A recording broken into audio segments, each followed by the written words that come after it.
El día de hoy nos encontramos desde lo que fuera el Palacio Negro de Lecumberri y desde hace algunos años Archivo General de la Nación. Conversaremos con el maestro Alberto Híjar y el investigador Alonso Getino Lima sobre la producción estética de los movimientos sociales en la década de 1970.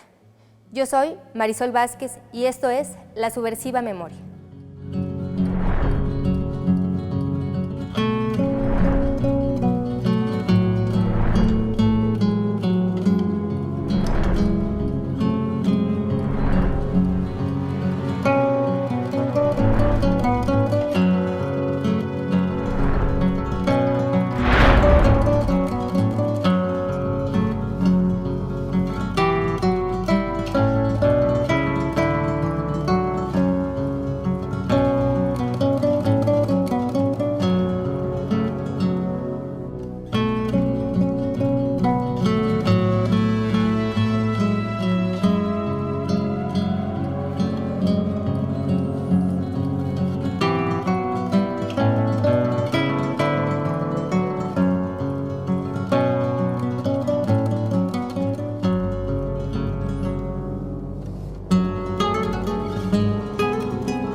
Maestro Alberto, cuando se habla de los subversivos años 70, generalmente hay una narrativa un tanto romantizada y edulcorada de la participación de los jóvenes en los movimientos sociales, la efervescencia social, los hippies, la minifalda.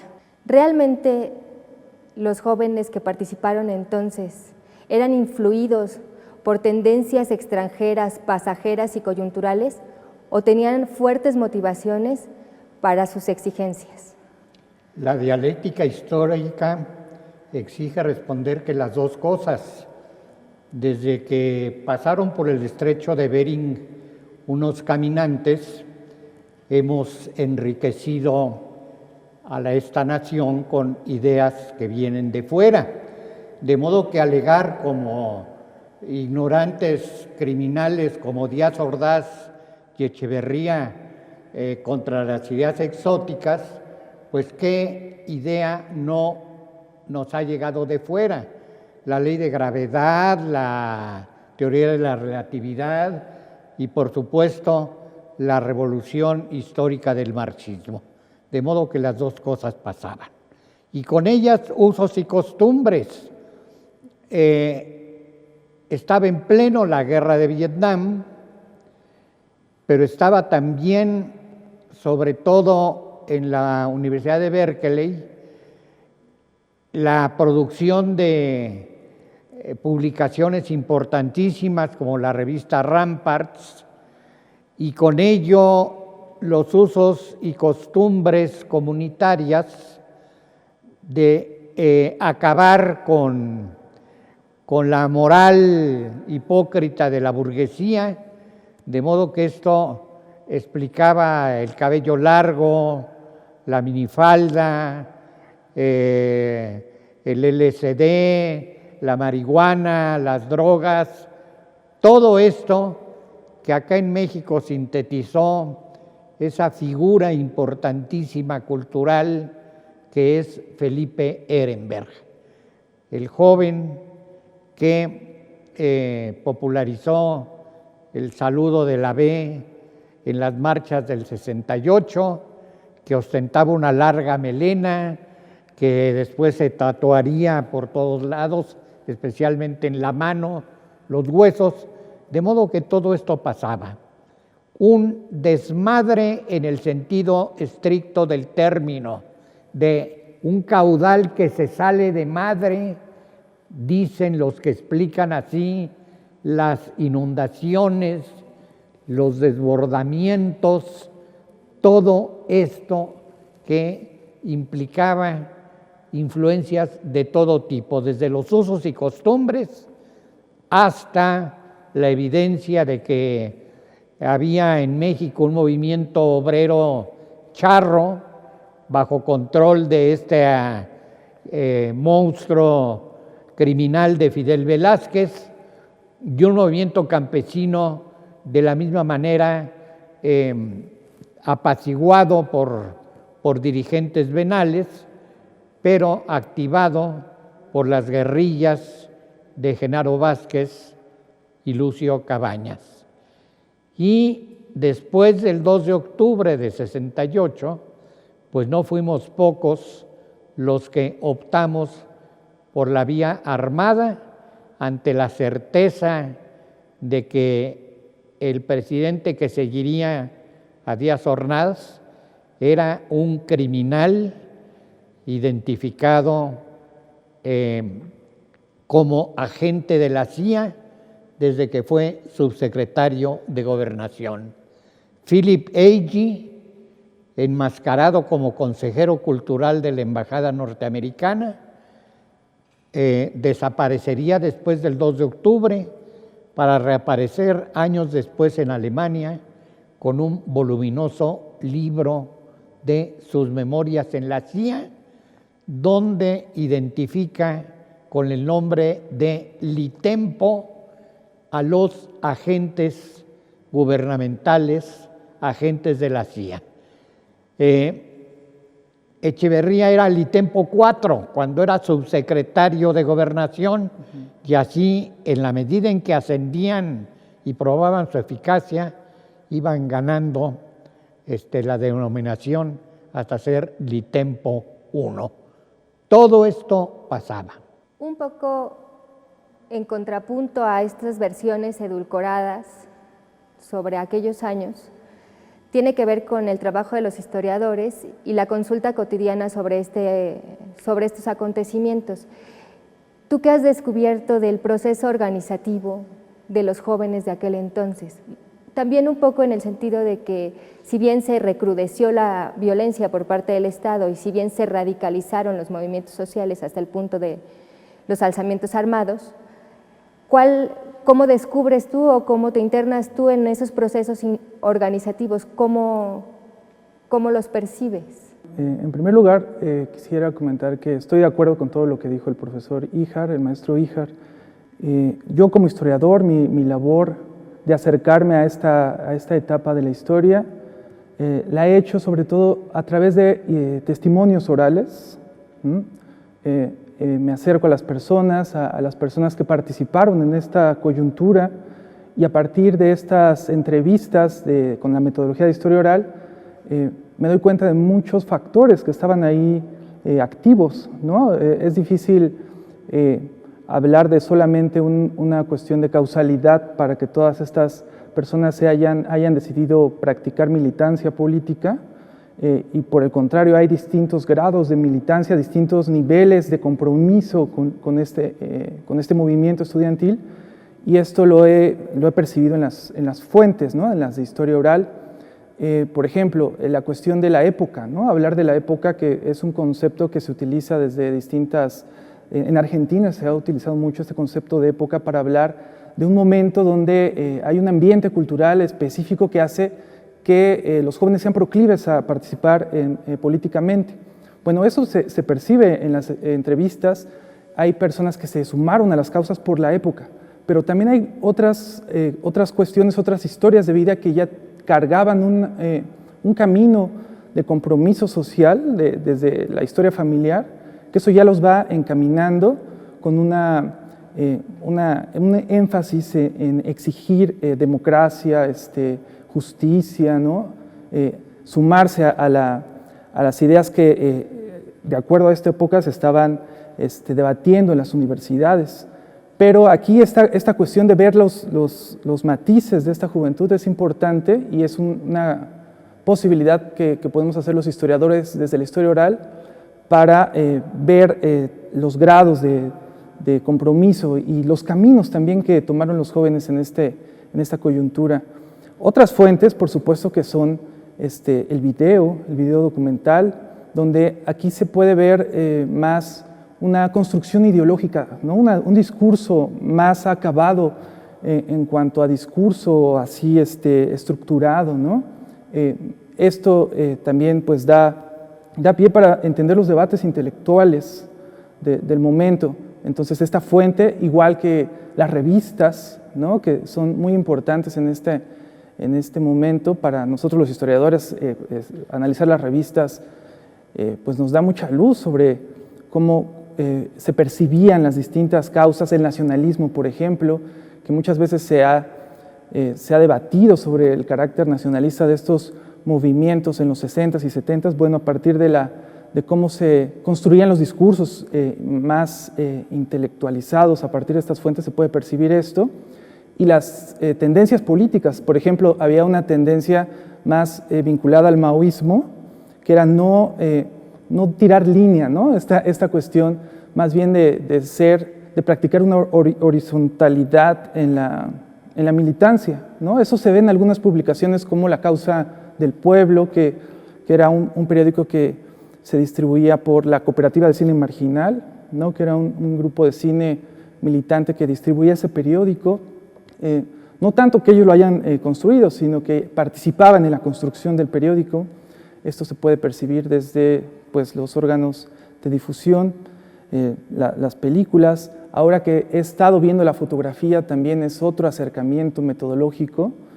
Yo tengo más cuidado con la fotografía porque yo no soy historiador de la foto, entonces ahí me hace falta un tanto adentrarme metodológicamente a un buen tratamiento de esta fuente, pero también es una opción para los historiadores, ¿no? Hay archivos como, por ejemplo, ahora que estoy viendo el 71, Bordes Mangel, Lenin Salgado, el propio archivo de los hermanos Mayo, que también proporciona información de estos sucesos represivos de estos momentos. Entonces, bueno, cada fuente, cada elemento requiere una metodología diferenciada y hay distintas cosas que se pueden extraer de ellas. Otro punto al que normalmente se llega cuando se habla de esta época o de estas décadas son los momentos duros, pero poco o menos se habla de lo fecundos que fueron en términos del arte, de la gráfica y de las expresiones artísticas. ¿Nos podría hablar un poco de eso, maestro Alberto? La gráfica sufrió una revolución. Del taller de gráfica popular se rescata en el gran patio taller en que se convirtió la Escuela de Artes Plásticas en el viejo edificio de la Academia de San Carlos, en un gran centro de producción gráfica para el movimiento del 68. Dirigieron esto como maestros Francisco Moreno Capdevila, Adolfo Mexiac y un experto escultor, grabador, pintor que hizo una manta que cubrió toda la fachada, que se llama Armando Ortega Orozco.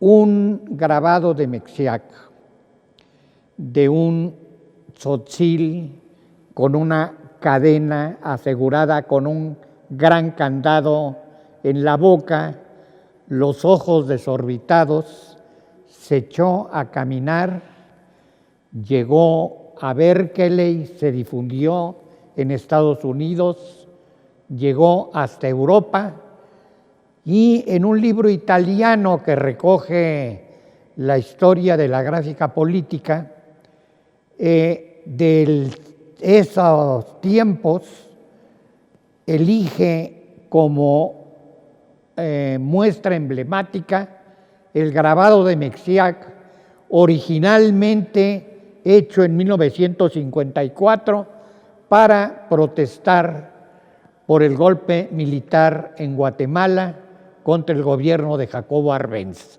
y a la par contra la cacería de comunistas que se desató a raíz del funeral de Frida Kahlo en el vestíbulo del Palacio de Bellas Artes, cuando García Bustos llegó y cubrió el féretro con la bandera roja, con la hoz y el martillo, lo cual desató una cacería de comunistas terrible. Esa significa un reconocimiento de la importancia del taller de gráfica popular, pero un salto adelante. Esto que ahora se ha vuelto habitual no solo reducir a la impresión artesanal la gráfica, sino la dimensión estética que Marcuse trabajaba justamente en Berkeley. Tiene un librito con este título y un capítulo en Eros y Civilización, la dimensión estética como método de agitación y propaganda. Desde los compañeros perros con camiseta de propaganda, llamados así por Revueltas, que tiene una bella pieza a los perros de Parque Hundido, como se llama un parque sobre la Avenida de los Insurgentes, y usar el transporte público como vehículo de agitación y propaganda.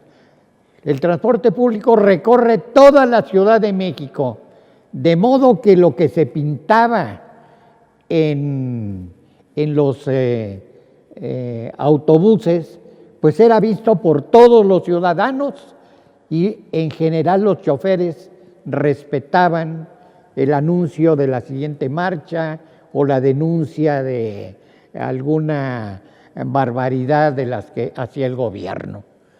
Esto era la gráfica.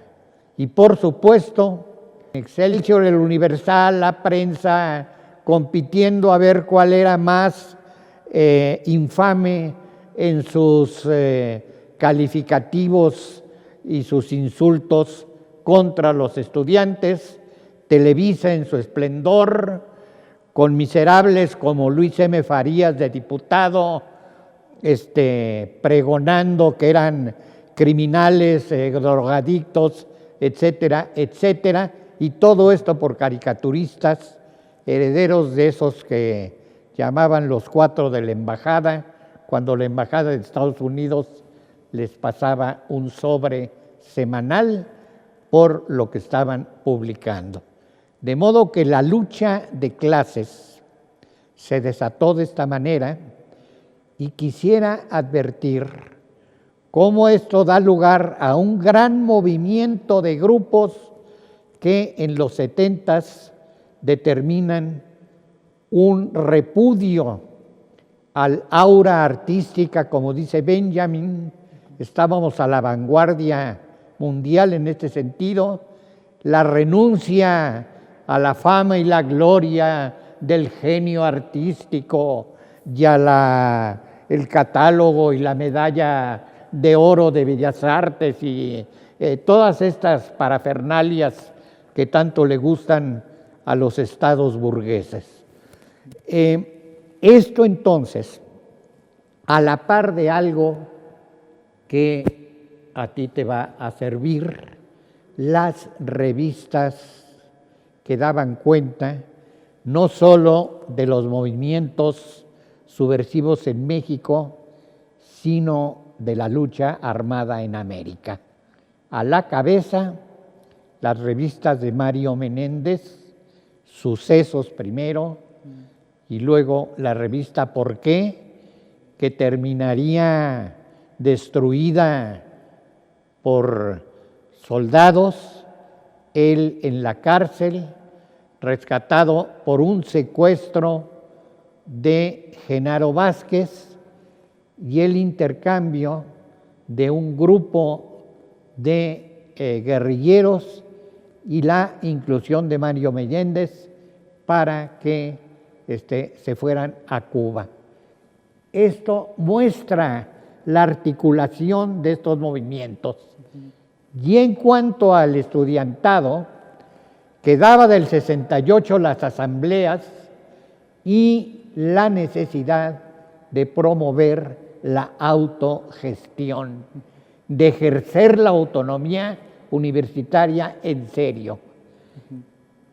Los primeros pasos del autogobierno de arquitectura son justo en 71, cuando regresaban de Europa los llamados 7 sabios, 7 jóvenes doctorados en antropología, doctorados en Europa y Estados Unidos, que llegaban con esta revolución de las ciencias sociales que implicaba la necesidad de hacer de la antropología algo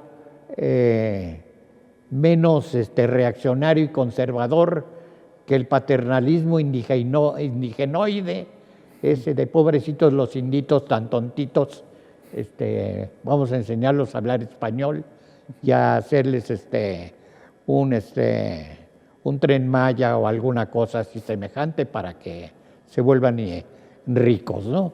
Todavía hay este combate hasta hoy.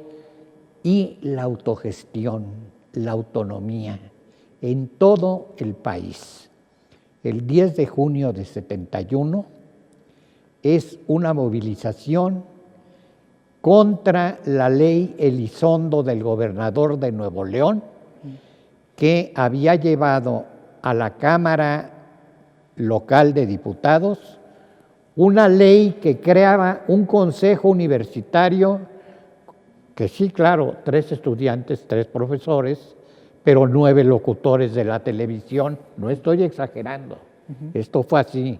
9 locutores, representantes de los comerciantes, representantes de la CTM, representantes de la organización Charra de Campesinos, representantes de los profesionales, no los más avanzados, sino los encabezados por Pedro Ojeda Paullada, estos multiusos del PRI, que en aquel momento encabezaba una organización de profesionistas, como ellos dicen, para llenar de insultos al estudiantado y a los jóvenes, cosa que le ganó a Ojeda Paullada ser procurador de justicia, presidente del PRI, secretario del Trabajo, hombres maravillosos que produce el PRI todavía.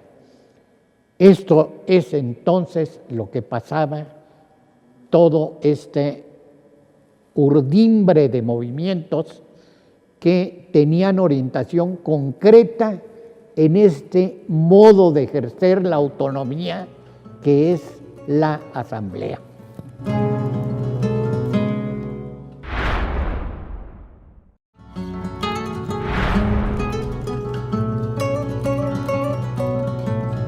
Mi nombre es Ismael Antonio Colmenares Mauregui, mejor conocido como Mailo o el Naco. ¿Por qué el Naco? Porque en 1968 surgió una brigada musical, una brigada de apoyo al Consejo Nacional de Huelga, una brigada que se subía a cantar a los camiones para recaudar dinero y llevarlo al CNH. Y cuando nos invitaron a cantar el 15 de septiembre con el ingeniero Eberto Castillo, que iba a dar el grito allá en CEU, nos preguntaron que cuál era el nombre. Entonces dijimos, busquemos un nombre que sea totalmente muy mexicano, y entonces decidimos ponernos Los Nacos. Y lo pusimos con K para que se viera más naco. Y a partir de allí he estado ligado a lo que ha sido parte del proceso de la contracultura histórica, que llevamos 53 años en ese sentido. Y una de las primeras cosas que hicimos fue realizar parodias, y se hizo la balada del Granadero. Y esta pieza se llevó al mimeógrafo, y del mimeógrafo, porque salían cancioneros populares, y del mimeógrafo se llevó a las escuelas. En la última marcha que hubo de agosto, antes de la del silencio, todos y todas, o la mayor parte, para no ser tan total, la mayor parte de los jóvenes se sabían la canción y la iban cantando, la balada del Granadero. Y en ese sentido, Los Nacos vendrá a ser una expresión musical, cultural o contracultural del movimiento estudiantil. En 69, el gobierno de Díaz Ordaz había otorgado a los estudiantes el que pudiéramos votar. Entonces, en 70, cuando sabemos que el candidato es Luis Echeverría Álvarez y sabemos que él también fue de los responsables, junto con Díaz Ordaz, de la matanza del 68, pues lo que decidimos es quemar nuestras boletas. No queremos elecciones, queremos revolución, era la consigna. Y en la explanada de CEU se hace un festival relámpago para quema de boletas. Y en ese festival de relámpago los nacos cantamos. En ese momento estoy con Armando Vélez y yo, y los primeros en quemar las boletas somos nosotros. Sacamos nuestra boleta y le prendemos ahí un cerillo y se quema, y luego la echamos a un montón donde hay otros compañeros y compañeras que tenían ahí sus boletas y las queman. Entonces realmente fue extraordinario. Cuando me detienen, imagínate, te cuento dos pedacitos de cuando me detienen. Todos ya sabemos que está la marcha, que de pronto aparecen los granaderos, no dejan pasar, Marco de Pardiñas canta el himno nacional, se hacen a los lados, vienen los halcones, empiezan los disparos, nos refugiamos, algunos se refugian en la Normal y yo en uno de los edificios. Como a la hora y media de estar refugiados allí, llega Juan Pablo Solórzano, el hijo más pequeño de Alay de Fopa, esta poeta. Y nos dice, ¿saben qué? En la esquina a la izquierda, si se van a poder salir. Entonces salimos, llegamos a la esquina, damos vuelta a la izquierda y al llegar a la izquierda escuchamos el grito de halcones. Y entonces salen los halcones, a las chavas las jalan, ya nosotros nos empiezan a golpear hasta que llega Estrada, que era el jefe de la policía, y nos suben a una Julia, ¿no? Un camión de policía. Después de 2 días vienen los interrogatorios. Y en estos interrogatorios justamente 3 cosas salen. 1, ¿por qué quemaste tu boleta para votación? 2, ¿por qué fuiste a la Preparatoria Popular de Tacuba a inaugurar una biblioteca y en lugar de cortar el cordón para la apertura de esta biblioteca, se quemaron las caras de Echeverría? ¿Por qué presos políticos? ¿Cuál es su relación con Guerrero? ¿Por qué fueron al norte? Y bueno, en ese sentido te das cuenta que en esas condiciones lo que hace tu trabajo tiene una repercusión. Alonso, pienso un poco en todo lo que nos comenta el maestro Híjar y de pronto, claro, se ve reflejada la identidad de estas militancias que mencionabas hace un momento, en la gráfica, en la fotografía. ¿Cómo entiendes ese discurso al tiempo? Los jóvenes de entonces tenían capacidades intelectuales, artísticas, que se vieron vertidas ampliamente. Había capacidad de redacción, había capacidad de producción, había capacidad de distribución, había capacidad de interlocución con la sociedad. ¿Cómo te encuentras tú con estas fuentes? Sí, bueno, eran autogestivos, ¿no? Ellos mismos estaban construyendo sus órganos de difusión. Había un discurso en ese sentido y la intención de tener independencia de todos los organismos gubernamentales, ¿no? Eso es algo que ha pesado en que existan todavía esas fuentes, muchas de ellas se han deteriorado bastante, ¿no? Están en archivos personales, ¿no? Apenas recientemente algunos están donando archivos más grandes que tienen mayor cuidado con los documentos. Claro que había capacidad en cuanto a contenido, ¿no? O sea, sí había un discurso complejo, ¿no? En los medios que yo he revisado, había un debate no solamente con México, sino también con América Latina, ¿no? América Latina estaba muy presente en distintas publicaciones y había pues un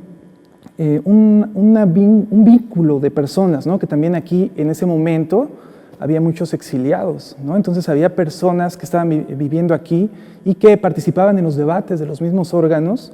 Estoy pensando en la revista Octubre, del taller de cine Octubre, que tenía esta inclusión de cineastas latinoamericanos como Vallejo, como Litín, que era profesor del CUEC en ese momento. Metían también las percepciones sobre el cine imperfecto de García Espinosa. Entonces, en cuanto a contenido, era un debate muy complejo.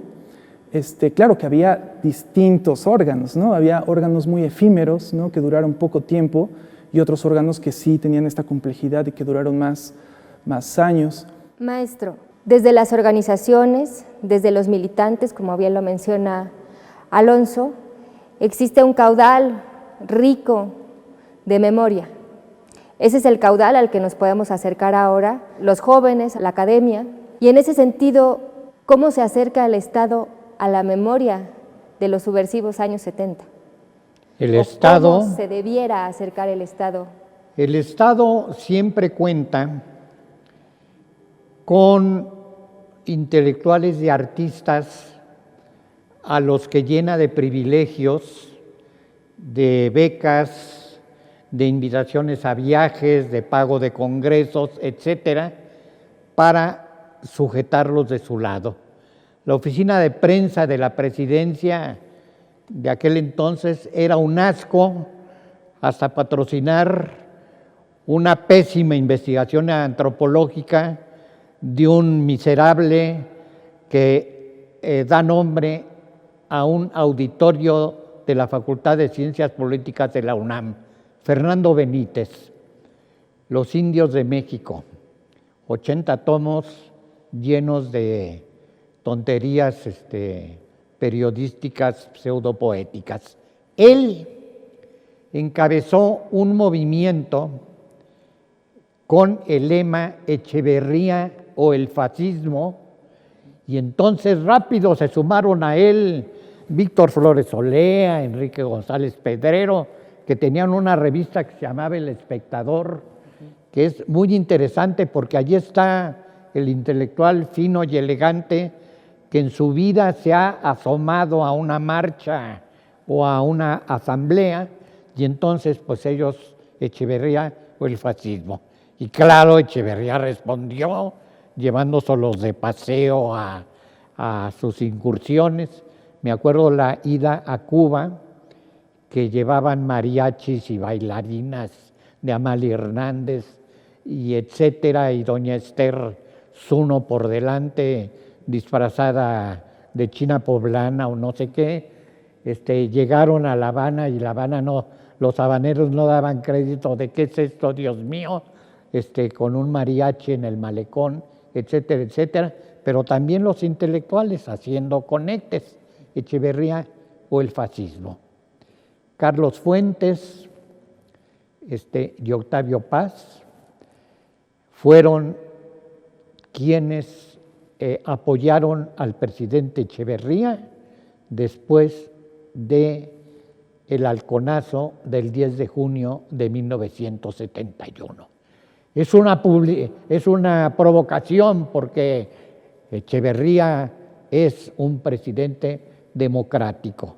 Y claro, Carlos Fuentes de Premio sería embajador en Francia, y Octavio Paz pues alcanzaría el premio Nobel con todo el patrocinio de Televisa, que consigue eso y más, como la más poderosa empresa televisual del mundo, ¿no? Bueno, sí, o una de las más importantes. En aquel entonces creo que no era tanto. Esto es entonces la cosa. La lucha de clases por la imaginación, por las ideas, por las sensaciones, por los sentimientos, no las desatamos los subversivos, sino se desató desde el poder encabezado por un criminal como Echeverría, con esas pulsiones enfermas de, por ejemplo, el 2 de octubre, citó en su despacho a Siqueiros y su esposa Angélica Arenal, y mientras ocurría la masacre de Tlatelolco, él conversaba con los dos y recibía las llamadas donde le iban reportando qué pasaba. Para el 10 de junio de 71, inventó una reunión para discutir sobre el agua en la Ciudad de México, y invitó a Heberto Castillo, personaje emblemático del 68, ya en tratos para organizarse en un partido político, y lo tuvo allí encerrado mientras recibía las noticias de la masacre y daba la orden, escuchada por todos, de que no hubiera muertos, sino que recogieran no solo cadáveres, sino a los heridos en el hospital Rubén Leñero. Los sacaron, hubo un médico que se resistió en el quirófano y le salvó la vida a la muchacha que estaba operando, un médico que actuó de esta manera para llevarlos al campo militar número 1, donde desaparecían. Todo esto, entonces, como contraparte del usar el transporte público, la pinta callejera, la imaginación al poder que habían dicho los insurrectos del Mayo francés. De las primeras acciones en 68 fue las palomas de la paz que estaban por toda la ciudad, hechas por un diseñador gringo, Lenz Wyman, porque aquí en México pues no daban, para el Estado no daban el ancho salvo el despacho de Ramírez Vázquez, que tampoco le entraba a esto. Entonces las palomas de la paz de Lenz Wyman, con un disparo de pistola de aire con rojo, para marcarles el pecho de esta manera y crear entonces un contrasímbolo, contraícono. Esto era entonces la imaginación al poder y la claridad que levantó en importantes universidades del país, Guerrero, Oaxaca, Sinaloa, hasta Tabasco, la línea de la universidad crítica, científica y popular con planteamientos autogestivos. Todavía en la Universidad de Oaxaca el rector se elige con urnas para la votación universal. Alonso, ¿cómo te encuentras tú con este discurso oficialista, con esta estética oficialista y con esta política antisubversiva en las fuentes que consultas? Sí, hay una diferencia en cuanto a las personas que desarrollan cine, que es algo que he estudiado recientemente, pero cualquier ámbito artístico, ¿no?, que están apoyadas por el gobierno en esta retórica de apertura democrática, que evidentemente reciben más apoyos, ¿no? Ocupan los festivales internacionales, ¿no? Las Juventudes, que era un festival que se realizaba cada año y que participaban los enviados de los artistas vinculados precisamente a esta apertura democrática, ¿no? En mi caso, que he estudiado, comentaba, el cine, lo he visto muy reflejado en el Festival de Pézaro, que era un festival vinculado a los movimientos sociales, al cine anticolonial, y en el año del 76, en ese año, ese festival es un festival con tinte mexicano, ¿no? Entonces, los cineastas que van ahí son los de este nuevo cine mexicano que es parte de toda esa retórica de la apertura democrática de Echeverría. Sin embargo, hay grupos también que van, pero son tomados en un sentido muy marginal, ¿no? Esto pasa con una película que se proyecta en ese festival, que es la de Chihuahua, un pueblo en lucha, realizada por el Taller de Cine Octubre, y se ve en la propia dinámica del festival, se ve esta retórica de la apertura democrática de Echeverría. Es decir, las obras más que son de todos estos cineastas pertenecientes al nuevo cine mexicano, ganan los premios, participan en los eventos importantes, y esta película que su discurso es totalmente crítico, ¿no? Está vinculado a la lucha en Chihuahua, el Comité de Defensa Popular, que ocurre allá, esta movilización que engloba, y es un ejemplo también de la movilización estudiantil vinculada al movimiento obrero. Se realiza esta película y solamente se muestra en una ocasión, en un lugar así muy alejado, y después hay un debate sobre esa cuestión. Algún integrante del Taller de Cine Octubre, que fue el grupo que lo llevó, pues demanda, ¿no? ¿Por qué nos mandaron hasta acá, hasta la periferia de Pézaro? Y ahí todos lo tachan de que está evidenciando cosas que no deben mostrarse, ¿no? Porque ahora Echeverría, con esta apertura democrática, está apoyando a los artistas. Entonces eso no debe de decirse. Y es acallado, ¿no? Ya después sale un libro de Ruy Sánchez sobre esta situación, y ya ahora se pueden consultar esta doble cara de ese discurso de apertura democrática en distintos aspectos, ¿no? En ese momento era tachado a estos jóvenes que eran críticos como radicales, pero en un sentido peyorativo, ¿no? Que yo sostengo que sí eran radicales, pero en este sentido de que se buscaba hacer una crítica de raíz, ¿no? De las cosas, en esta acepción de radical de raíz, ¿no? Que está relacionado con la raíz y no con esa cuestión que era emitida por los medios de comunicación, que eran extremosos, irracionales, ¿no? Al contrario, yo pienso que sí había ahí una crítica más profunda y se percibían todos los apoyos que se daban a los artistas y esto se ve hasta en los mismos periódicos, ¿no? en los periódicos, en las notas marginales que tienen esas producciones que realmente son críticas. De hecho, producciones fílmicas realmente críticas con todo esto de apertura democrática eran contadas, ¿no? Eran muy pocas, y todas esas no tenían salida, ¿no? en la exhibición.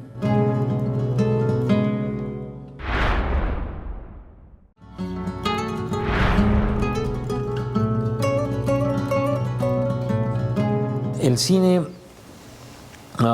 ya desde a finales de los 60, un poco antes del movimiento, está el Festival de Cine Independiente, donde surge, entre otras de las más famosas, una que se llamaba Coca-Cola en las venas, que era una maravilla, y otra que se llamaba En este pueblo no hay ladrones. Después del movimiento, vienen a crearse películas que están saliéndose de la parte oficial.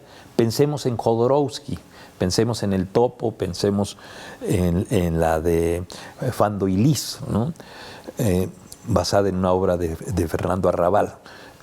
Viene después de esto, en 71, 72, una expresión que es poco conocida, que es la Cooperativa de Cine Marginal. Y el primer festival que se hace se llama, como título, El Problema Principal. Saca la película, que era como de 5 o 6 minutos, el retrato de Echeverría, y de pronto se empieza a escuchar ¡pah! Y sale un poco de sangre, ¡pah! ¡pah! Y sus manos empiezan a ensangrentar. Era toda la película. Pero, por ejemplo, hay otra película que hace Enrique Escalona, que se llama El Año de las Ratas. El Año de las Ratas es quizás un testimonio impresionante, porque en ella toma dos partes como tesis. Dice la represión del 10 de junio, ¿sí?, contra los estudiantes, y el Festival de Avándaro van camino a un nuevo fascismo. El cine, a través de esta Cooperativa de Cine Marginal, la expresión gráfica van a tener salidas que van a ser diferentes, que van a ser contraculturales realmente. Aparece también una propuesta que se llama ACA, que es Arte Colectivo en Acción. Luego se transformó en ACRA, Arte Colectivo Revolucionario en Acción. Entonces se llegaba, por ejemplo, a la Normal de Ayotzinapa, ¿sí? En lo que se llegaba, se ponía el micrófono o sin micrófono, empezaba a cantar, pensemos, Molina. En ese momento José Hernández Delgadillo agarraba un muro y lo empezaba a pintar. Seguía Leopoldo Ayala, hacía un poema, El Yo Acuso, y luego de pronto seguíamos Los Nacos, y luego seguía Juan Alejandro. Y en ese sentido, esto iba recorriendo los diferentes lugares, las universidades, y se iban dejando testimonios. Esa es una experiencia. Y hay otra más, que se llamó La CIA en el Norte, que era la compañía en el norte, ¿no? Con un cuate, un loco genial que se llamaba Carlos Thierry, con Alejandro López. Entonces él consiguió 2 camiones de la universidad, y con esos 2 camiones subió a poetas, músicos, fotógrafos, exposiciones portátiles, teatreros, y nos fuimos hasta el norte. Por eso se llamaba así La CIA en el Norte. En este caminar de la historia, dos cosas primero que agradecemos. Uno, estar cerca de los movimientos, ahí pegados, conocerlos, ¿no? Saber cuando sucedió lo de la toma de la Rubén Jaramillo, estar con el Güero Medrano, haber ido a Guerrero, estar cerca de la guerrilla de Lucio Cabañas, de Genaro Vázquez, haber estado con las obreras de Ribetex, haber estado con los zapatistas.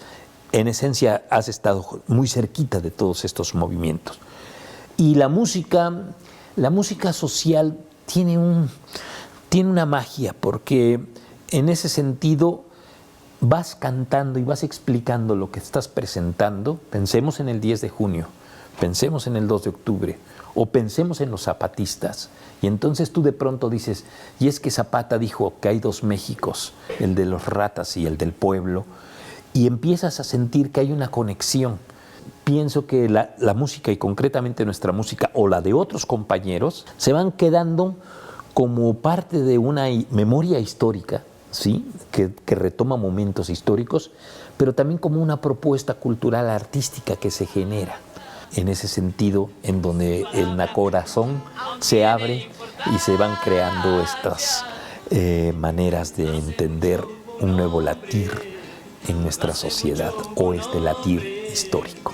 No hace mucho hubo un hombre. Maestro, ¿cómo los jóvenes de entonces ganaron la calle, pero también ganaron todos los espacios? Ganaron el camión, ganaron las paredes, y cómo eso se sigue viendo en la actualidad y pervive como parte de la autogestión de las organizaciones, de las víctimas, de toda la gente que ha tenido algo que reclamar en este país. Ahora mismo, día 26, en que hay una movilización mundial por los de apoyo a los familiares de los desaparecidos de Ayotzinapa. No fue la apertura democrática de Echeverría lo que produjo auge cinematográfico, fue el llamado tercer cine en Argentina, con centro en instituciones de este país, en Santa Fe, en Buenos Aires, en la Cinemateca de Uruguay y, por supuesto, en la Filmoteca de Cuba. Este movimiento que se articuló con el cinema nuevo brasileño, con la figurísima de Glauber Rocha, creó un movimiento continental que en la Universidad Nacional Autónoma de México dio lugar a la fundación del Centro Universitario de Estudios Cinematográficos en una casita alquilada y con maestros que aceptaron ir por 3 pesos que les pagaban la hora, y que fueron nada menos que Carlos Velo, excepcional cineasta, padre del documentalismo moderno en México, José Revueltas, que dio un curso de guión y publicó un libro con la universidad, y la dirección de una figurísima que es Manuel González Casanova,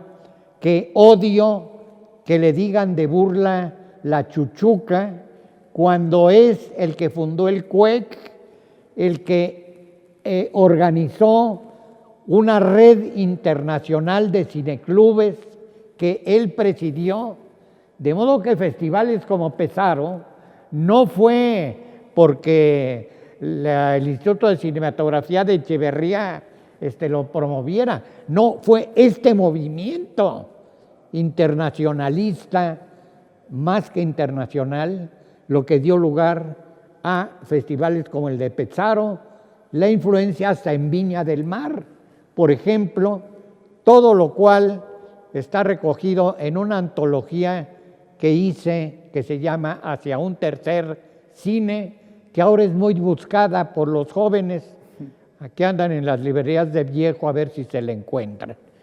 Y de lo otro, no deje usted de comprar y de leer frentes, coaliciones y talleres, grupos artísticos del siglo XX, todos, desde el estridentismo en 1920, hasta La Ira del Silencio, una organización de mujeres de fin de siglo, con sus movimientos, con sus manifiestos y una pequeña nota de sus historias. Lo puede usted adquirir en la editorial Juan Pablos, calle de San Felipe, enfrente a Cedesol, en Coyoacán. No deje usted de hacer estas lecturas. ¿Cómo nos encontramos los jóvenes o los ya no tan jóvenes en este país? ¿Cómo nos allegamos con estos testimonios impresos, con estos testimonios vivos en la cotidianidad? ¿Cómo ha logrado trascender esta síntesis de la gráfica, esta síntesis del cine a los jóvenes hoy en día? Pues, bueno, coincido de que hay mucho interés ahora en estos temas. Hay mucha interés en buscar cómo se articuló, sobre todo en los 70s, el arte con la política. Esto creo que es una tendencia en distintos lugares, tanto así que en estos días se va a presentar o está la convocatoria para presentarse unas ponencias con respecto al 71 y el cine, ¿no? Que precisamente tiene que ver con ese contexto de tercer cine, ¿no? Del llamado al tercer cine, donde participaban varios cineastas muy importantes. Bueno, pero es un imán, ¿no? En México. En otros lugares ese acercamiento a jóvenes tiene más tiempo. Pienso que en México es más reciente y tiene que ver con no creerse la historia oficial, ¿no? Yo pienso que hay una intención de buscar tras las piedras, ¿no? de los jóvenes, sobre todo de universidades críticas, ¿no? Como la UNAM, la UAM, algunos seminarios de la Escuela Nacional de Antropología también, que tienen esta formación crítica, ¿no? Con una preocupación por la cuestión social y articulan precisamente su interés en el arte con lo social, ¿no? Todo lo que no ha sido referido, ¿no? por toda esta historia oficial que hasta muy recientes fechas pues se basaba en cronologías, en cuestiones de figuras emblemáticas de la historia nacional, ¿no? Entonces hay un interés de estos nuevos jóvenes a partir de las propias universidades, yo creo que sí, ahí está en el centro, ser crítico con esa historia que nos han contado y ver que se ha abierto el mundo, ¿no? En cuanto a fuentes, por ejemplo. La propia metodología de la historia, que la historia positivista se centraba en las fuentes de archivo tradicionales, ¿no? Ahora han abierto, ¿no? Su panorama con esta influencia metodológica de Annales, ¿no? Que ya tiene bastante tiempo, ¿no? Pero digamos que es reciente, ¿no? De algunas par de décadas para acá, este impulso en los jóvenes de buscar otro tipo de fuentes que no siempre sean esas fuentes de archivo tradicionales, y en ese intento también de fuentes está la apertura de los archivos de la DFS, ¿no? Entonces ahí hay un interés por los grupos armados, ¿no? Y se ha buscado en esa misma lógica que había armados, pero en otro sentido, armados que era el arte, armados con el arte, ¿no? Aquí está muy relacionado con lo que dice el maestro Híjar de la cuestión del tercer cine, ¿no? El tercer cine, precisamente la cuestión de un llamado al tercer cine de Solanas y Getino, tiene este interés de hacer un cine acto, ¿no? Un cine frontal, un cine crítico, un tercer cine, uno que no sea el segundo ni el primero, ¿no? El primero que está vinculado al hollywoodense, el segundo que está vinculado al cine de autor, y un tercer cine que sea un cine crítico, ¿no? Entonces esas preocupaciones están surgiendo, yo pienso por dos cosas, los intereses a partir de los seminarios en las escuelas, y la otra es la apertura de fuentes, la nueva metodología que se está impartiendo para acercarse a esas fuentes vinculadas a escuelas historiográficas pues, que han renovado la propia historiografía. Es lo que pensaría. Maestro, el legado para nosotros, para las nuevas generaciones y las futuras, sobre la autogestión, sobre la organización política para el futuro. Háblenos un poco de eso para cerrar este programa. No, porque lloraría ante los fracasos y las derrotas del autogobierno en arquitectura. Quedan solo lo que hacen algunos personajes como Víctor Arias en el posgrado, que ha coleccionado las revistas y todo esto, pero en general derrotas y fracasos. Pero ahora hay que voltear hacia el enorme movimiento comunitario que tiene como ejemplo la comunidad de Cherán, que alrededor de una fogata empezó a reunirse y ahora tiene proyectos productivos en marcha, la defensa plena de su bosque contra los talamontes que expulsaron, un vivero ejemplar para el mundo, para reproducir el bosque, un depósito de agua pluvial maravilloso y también una pareja de muchachitos muralistas que andan como misioneros dando la buena nueva en otras partes. Esto tiene que ver con que todas las zonas del EZLN están llenas de murales, algunos firmados por Gustavo Chávez Pavón, muchos otros sin firma, por gentes como Sergio Checo Valdés de la UAM Xochimilco, que dice que él no es muralista, dice, yo soy muralero, que ha sistematizado la construcción de pintura comunitaria, que no es nomás llegar, y aquí llegó el artista genial a hacerles el favor de pintarles una fachada. No, esto tiene que tener un sentido organizativo. Esto es lo que pone a estos movimientos a la altura de la vanguardia de gentes como Walter Benjamin, contra el aura artística, para ganar lo que proclamábamos en los 70 los grupos, vincular, articular y fusionar con la lucha popular, lema del taller de arte e ideología, y luego este texto que se llama Afectar todo el proceso, es decir, no solo la producción como tal, sino también la reproducción, como insiste Louis Althusser, tan seguido en aquellos años, para que entonces se controle la circulación y haya un proceso de valoración constante de apropiación de recursos para cumplir con la consigna de liberar las fuerzas productivas. De esto se trata, la praxis estética, título de un librín mío publicado en México y en España, o sea, lo que Raúl Forrén Betancourt llama el marxismo transformado.